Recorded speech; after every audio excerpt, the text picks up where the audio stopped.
आज सीधा सवाल में बात करने वाला हूं एक और झगड़े की। हमें एक और वजह मिल गई है आपस में झगड़ने के लिए। आपस में झगड़ना हमारा नेशनल पास टाइम हो गया है, इसी में हमारा दिल लगता है। आपस में झगड़कर लानत मलानत करके एक दूसरे पर आरोपों का पुलिंदा उसकी बौछार करके ही देश भारत इंडिया विश्व गुरु बनने वाला है।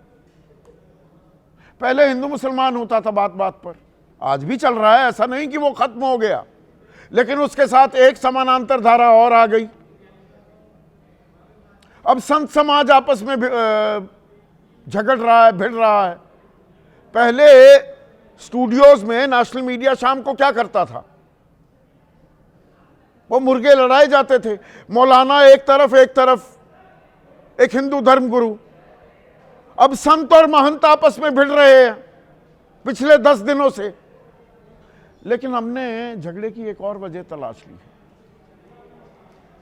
और यह लड़ाई पढ़ाई पर हो रही है, उच्च शिक्षा पर। यूजीसी के नियमों में कुछ बदलाव किया गया है और उससे सड़क पर उबाल आ गया है, हंगामा कट गया है। कहीं कोई थाली बजा रहा है, कहीं कोई पोस्टर लिख रहा है, कहीं कोई सड़कों पर निकल रहा है, कोई इस्तीफा दे रहा है। एक तरफ सवर्ण यानी कि अगड़े, एक तरफ पिछड़े। सवर्ण अपने आप को लुटा हुआ, ठगा महसूस कर रहा है, और गुस्सा और गुस्से का उबाल सीधे बीजेपी पर उतर रहा है। अब तो जगत गुरु परमहंस भी आ गए। वो इच्छा मृत्यु कह रहे हैं कि या तो यूजीसी का ये नया कानून वापस ले लो। चिट्ठी लिख दी है प्रधानमंत्री नरेंद्र मोदी को, वरना इच्छा मृत्यु की इजाजत दे दो। और इस बदलाव में ऐसा क्या है, इन नए कानूनों में, नियमों में ऐसा क्या है कि सवर्ण को लगता है कि उसे प्रताड़ित किया जाएगा, जबकि कानून में यह बदलाव जो पिछड़ा वर्ग है, जो दलित और अनुसूचित जनजाति हैं, उनके लिए तो पहले भी कानून था, 2012 में भी था। अब पिछड़ों को भी सम्मिलित किया गया है, और जातिगत भेदभाव और हिंसा की परिभाषा, नई परिभाषा गढ़ी गई है। सवर्ण कह रहा है, अगड़े कह रहे हैं सब कुछ हमारे खिलाफ हो गया, हमारे ऊपर ही केस डालेंगे। पर सिक्के का दूसरा पहलू भी है। पिछड़ों को, दलितों को लगातार प्रताड़ित किया जाता है, इसीलिए एक कानून में बदलाव किया गया। पर इसमें कमाल की बात यह है कि इक्का दुक्का राजनीतिक दल और बयान भी आए, उनके अलावा कोई भी राजनीतिक दल, सत्ता पक्ष और विपक्ष दोनों तरफ एक अजीब सी खामोशी है। विपक्ष तो पिछड़े वर्ग की लगातार बात करता आ रहा है। पीडीए, पिछड़ा दलित अल्पसंख्यक गठबंधन बना रखा है भाई अखिलेश यादव ने। वो भी कुछ बोलने को तैयार नहीं है, इसके समर्थन में नहीं बोल रहे। बीजेपी के नेता इसके खिलाफ भी नहीं बोल रहे हैं। शिक्षा मंत्री कह रहे हैं किसी पर ज्यादती नहीं होगी, पर ज्यादती तो हुई थी। वो दहेज उत्पीड़न के लिए कानून था 498A, उसमें डराया धमकाया गया परिवारों को। माता पिता, बूढ़े माता पिता भी जेल में डले, वो हमने देखा। सुप्रीम कोर्ट ने इस पर चिंता जाहिर की। SC ST अट्रोसिटीज एक्ट जो थी, उसमें भी बहुत से लोग फायदा दिया, सुरक्षा कवच बना, लेकिन बहुतेरों ने SC ST OBC SC ST होने का नाजायज फायदा भी उठाया और लोगों पर गलत आरोप मढ़कर केस दर्ज करा दिए। पर अब ये राजनीतिक बवाल में तब्दील हो गया है, और बीजेपी से जवाब देते नहीं बन रहा है, पर विपक्ष भी संभल कर बोल रहा है। ऐसे में आपकी राय क्या है, आपके सुझाव और आपके सवाल? यह बेहद संवेदनशील, बेहद ही अहम मुद्दा है। तो आज सीधा सवाल में बात करने वाला हूं एक और लड़ाई की, और ये लड़ाई पढ़ाई के क्षेत्र में शुरू हो गई है। सवर्ण और पिछड़े आमने सामने हैं, राजनेताओं की सिक्की पिट्टी गुम है, खास बीजेपी के लिए आगे कुआ पीछे खाई जैसी स्थिति आ गई है। और यह क्यों आई? दरअसल सरकार ने यूजीसी उच्च शिक्षा संस्थानों में समानता को बढ़ावा देने वाला बिल 2026, इसकी अधिसूचना जारी की 13 जनवरी को। 2 हफ्ते पहले कानून लागू हुआ। कानून किस चीज के लिए? यूजीसी उच्च शिक्षा को सुनियोजित करने के लिए यह कानून लाई। एक कानून पहले भी था 2012 में, इसमें बदलाव किए गए। इसका मुख्य लक्ष्य क्या था और सुप्रीम कोर्ट का दिशा निर्देश भी इसमें शामिल है, वो बात भी आपको मैं बताने वाला हूं। उद्देश्य इस नियम का जातीय भेदभाव को कम करना था, और इसके लिए जाति आधारित भेदभाव को स्पष्ट रूप से परिभाषित भी किया गया। और इसमें किसे शामिल किया गया? पहली दफा बिल्कुल साफ, क्लियरली, एक्सप्लिसिटली परिभाषित किया गया कि जो अनुसूचित जाति है, जनजाति है और पिछड़े हैं, इनके खिलाफ भेदभाव हिंसा की जाएगी तो यह जातिगत भेदभाव कहलाएगा। अब इसमें सवर्ण या अगड़े के साथ कोई भेदभाव कर ले तो वो इसकी परिधि में नहीं आएगा। यह बवाल की एक बड़ी वजह बन गया है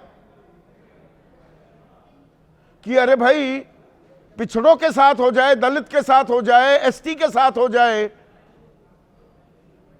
तो कार्रवाई होगी,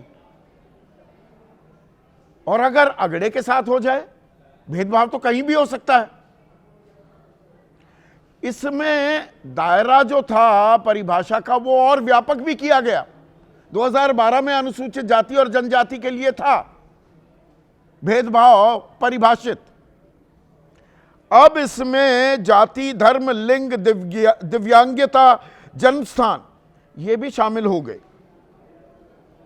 और साथ ही साथ हर यूनिवर्सिटी में उच्च शिक्षा के जो संस्थान हैं, और कुल मिलाकर भारत में 1394 यूनिवर्सिटी हैं और कॉलेज 53,182, इसके अलावा AIIMS, IIT, IIM, ISI, NID, NIT ये सब हैं ही।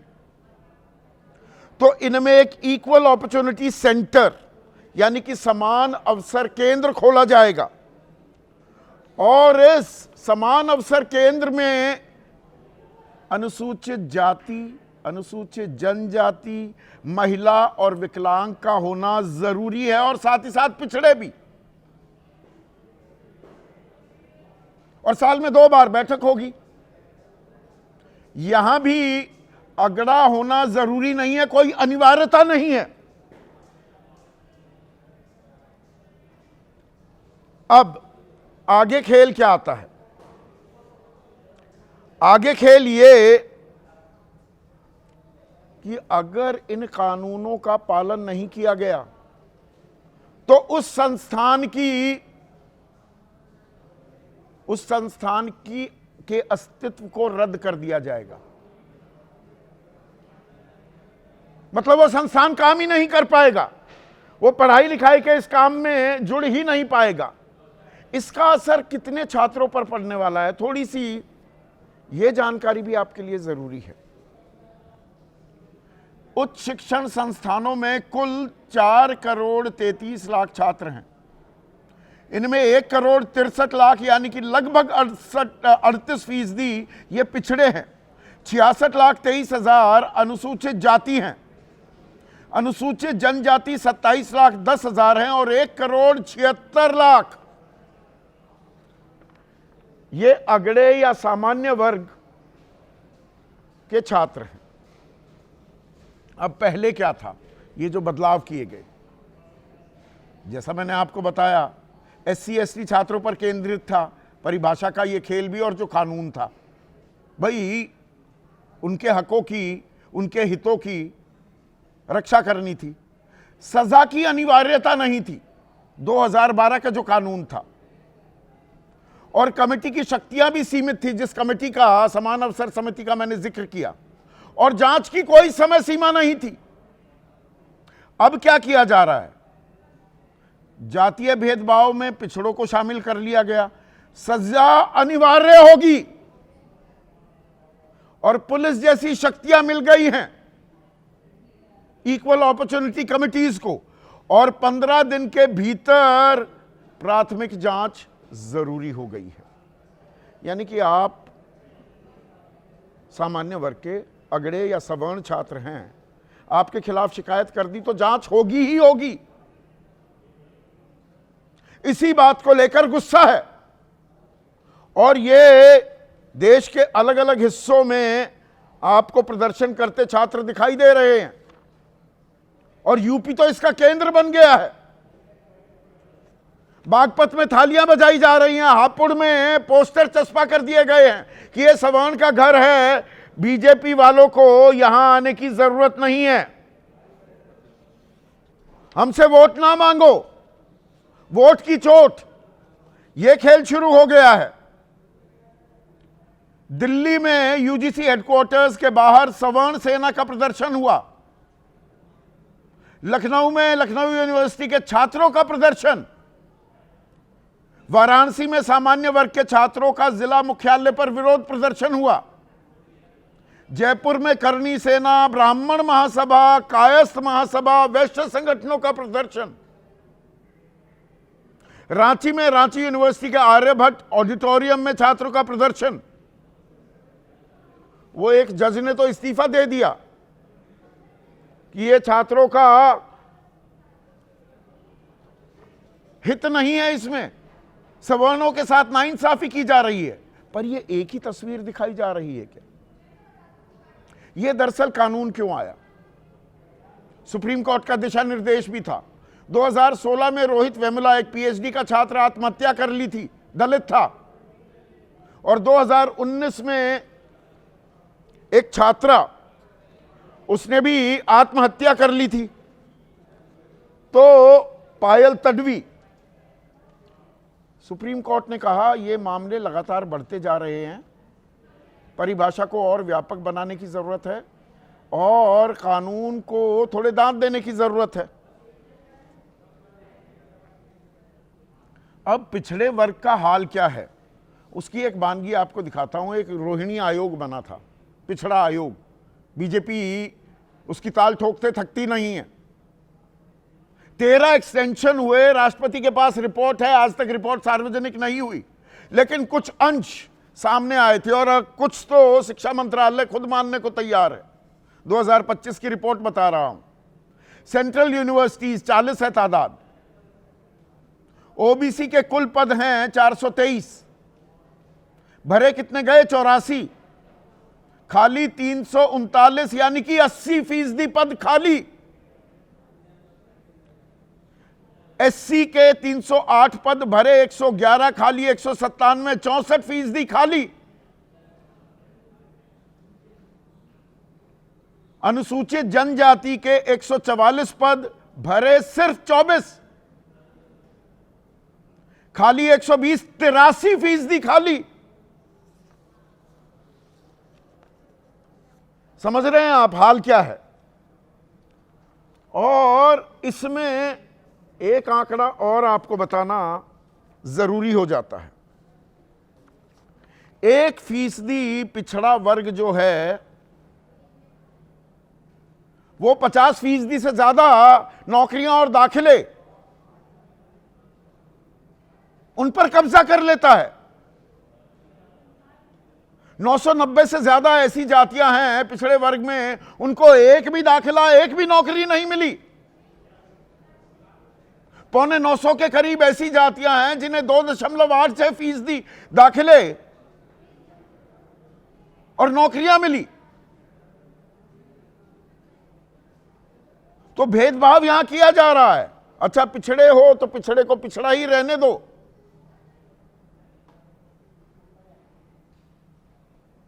नॉट सूटेबल बता दिया जाता है। तो लेवल प्लेइंग फील्ड तो देनी होगी, पर इस लेवल प्लेइंग फील्ड में क्या नाइंसाफी हो गई है अगड़ों के साथ भी। अब ऐसा प्रदर्शन जो हुआ है, 2 हफ्ते लगे, धीरे धीरे चिंगारी अब आग में तब्दील होती जा रही है। तो सरकार को समझ नहीं आ रहा कि करे तो क्या करें। धर्मेंद्र प्रधान शिक्षा मंत्री जो हैं वो कह रहे हैं किसी से ज्यादती नहीं होने देंगे। सुनिए पहले। किसी को उत्पीड़न होने नहीं दिया जाए, कोई भेदभाव नहीं होगा, कोई डिस्क्रिमिनेशन के नाम पे किसी को भी मिसयूज करने का अधिकार नहीं रहेगा। इसमें यूजीसी हो, भारत सरकार हो या राज्य सरकार हो, इसकी दायित्व रहेगी। मैं महसूस करता हूँ उसको जो व्यवस्था हुई है, भारत की कुछ भी व्यवस्था हो संविधान की परिधि के अंदर होगा। और ये जो विषय आई है ये तो सुप्रीम कोर्ट की निगरानी में व्यवस्था है। पर सामान्य वर्ग के छात्र कह रहे हैं अरे भाई यही दहेज के लिए कहा जाता था, 498A के लिए आईपीसी की धारा थी, अब तो 80 हो गई भारतीय न्याय संहिता की। पर वहां माँ बाप पर भी पैसे के लालच में फर्जी केस लगा दिए जाते थे, उत्पीड़न होता था, पुलिस वालों की खूब चांदी कटी, अच्छे खासे पैसे ऐंठ लिए जाते थे गिरफ्तारी ना करने के लिए। और यही SC/ST अट्रॉसिटीज एक्ट में भी हुआ। तो यहां इस कानून में ऐसा अलग क्या है कि इसका बेजा इस्तेमाल नहीं हो सकता। और इसमें राजनीतिक अब खेल देखिए, बीजेपी के तो नेता आने को तैयार ही नहीं है। नेशनल चैनल पर जहां भी आप डिबेट देखेंगे बीजेपी का नेता नहीं मिलेगा, आधिकारिक प्रवक्ता नहीं आ रहे हैं, और इक्का दुक्का सहयोगी बोल रहे हैं, जैसे संतोष सुमन। हम जो पार्टी है जीतन राम मांझी की, उनके बेटे ही हैं, अब तो ये अध्यक्ष खुद हैं, वो कह रहे हैं ये किसी पर ज्यादती करने वाला बिल नहीं है। ये बोल रहे हैं, बाकी नहीं बोल रहे। जेडीयू नहीं बोल रही, चुप बैठी है। आज सुबह रामगोपाल यादव समाजवादी पार्टी के बड़े नेता हैं, उन्होंने कहा जो विरोध कर रहे हैं वो ओबीसी, SC/ST अल्पसंख्यक विरोधी हैं, जो नियम आए हैं वो सही हैं। इन्हें लगा पीडीए कार्ड खेल ही रहे हैं अखिलेश यादव, तो बोल देता हूं। संसद के परिसर में बोल दिया एबीपी न्यूज को। पर समाजवादी पार्टी ने भी अपना आधिकारिक प्रवक्ता नहीं भेजा है आज, ना ही कांग्रेस बोलने को तैयार है कि यह बीजेपी का रायता है, बीजेपी को समेटने दो। बीजेपी से अब पिछड़ा भी नाराज और अगड़ा भी नाराज हो रहा है।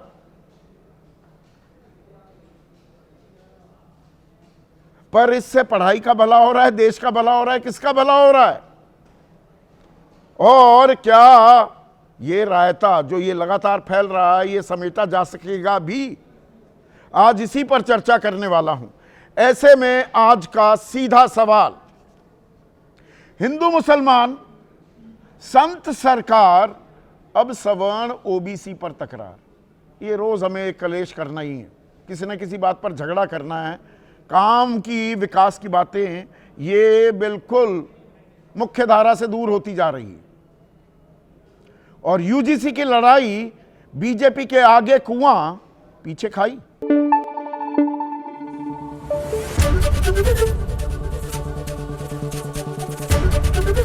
एबीपी न्यूज आपको रखे आगे।